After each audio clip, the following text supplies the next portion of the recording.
Do you love to play Magic Online but have a tight budget?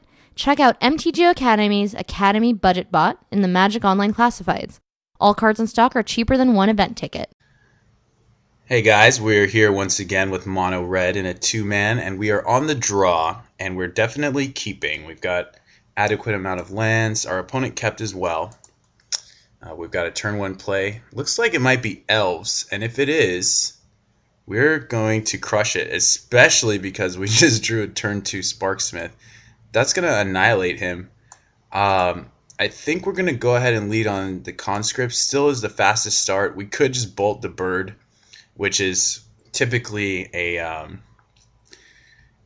philosophy to live by. But I think because we have Sparksmith and because Land of War Elves is the least impressive creature, not the least impressive, probably Sylvan Ranger or something like that. But I think we can afford to wait because whatever he plays next, Well-Wisher's a good one, but we definitely got an answer to that. We could bolt the Well-Wisher now.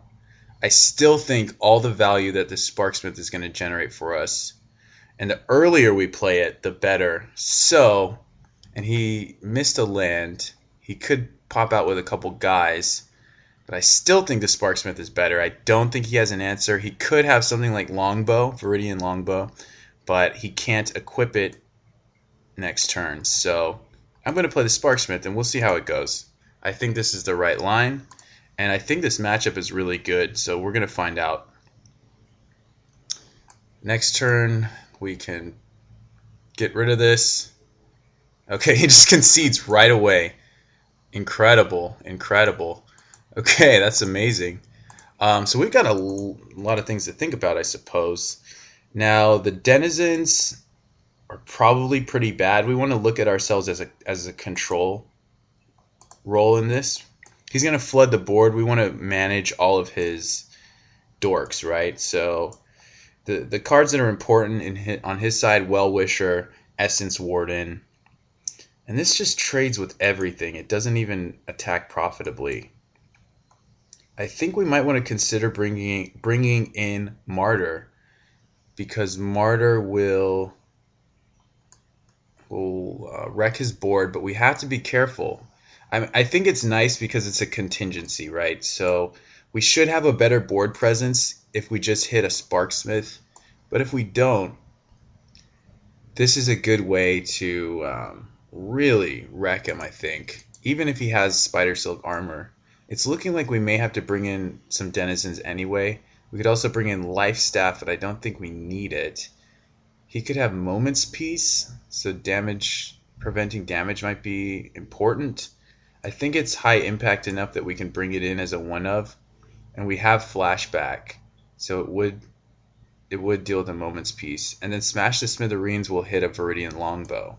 So I'm going to bring these both in as one-ofs just to see what he's working with, and hopefully they will do their job. I think Deathspark will be awesome.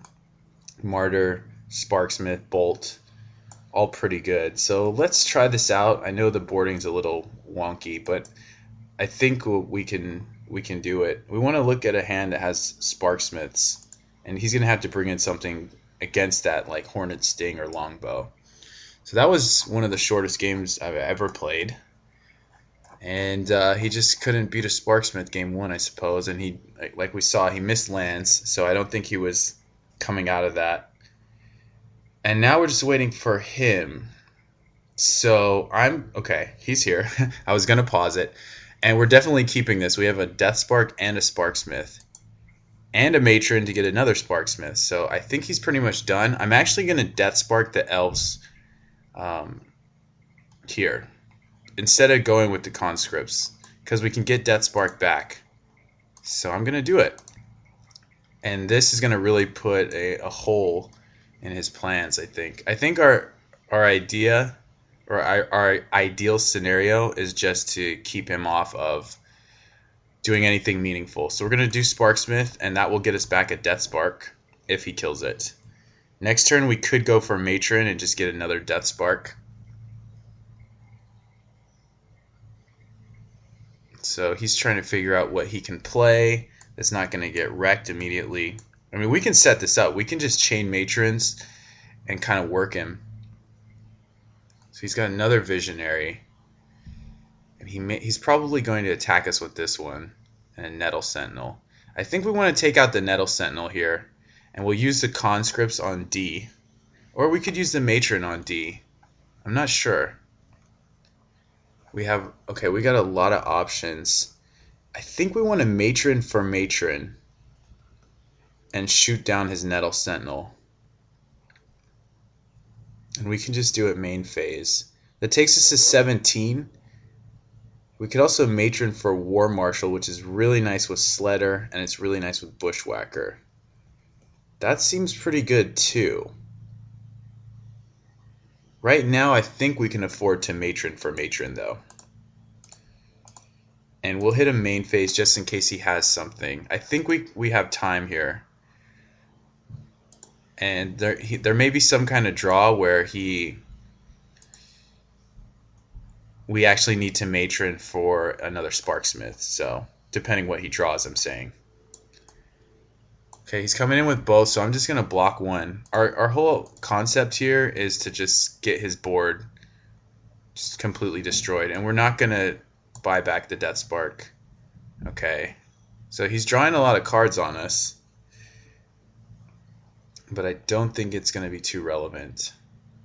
I think we're going to Matron for Matron again. There's a Well-Wisher, so we're definitely taking her out. And we're not going to buy this back because I think we're going to Matron here. We're just going to exhaust all of his resources. So here, I think I'll Matron for a War Marshal. No, I'm going to Matron for the last Matron. And then we're going to play a Goblin Sledder as well. The reason we're doing that is just in case we need to get another Bushwhacker or something. It's probably not necessary, but just in case, we'll get it. We'll get the last Matron, and really just by having the Sparksmith in play, we're doing him a lot of harm. And we're getting Death Spark, and then pretty soon we're just taking the game over in just a couple swings based on what we've got. He's actually paying the Echo cost, so he's going to try and force through as much damage as possible. Oh, it looks like he just concedes here. So I think we took that pretty soundly. Just Sparksmith alone. If he doesn't have an answer for it soon, and even the fact that we have Death Spark there, it's just not going to work out for him. So thanks for watching, guys. I mean, I don't know what else to say about it. It's just we're generating so much value. His plan is board presence, right? So we are putting a huge wrench in that plan at pretty much marginal expense because he can't put us on a reasonable clock. So the ticking down of our life does not matter. Thank you guys for watching, and we'll talk to you later.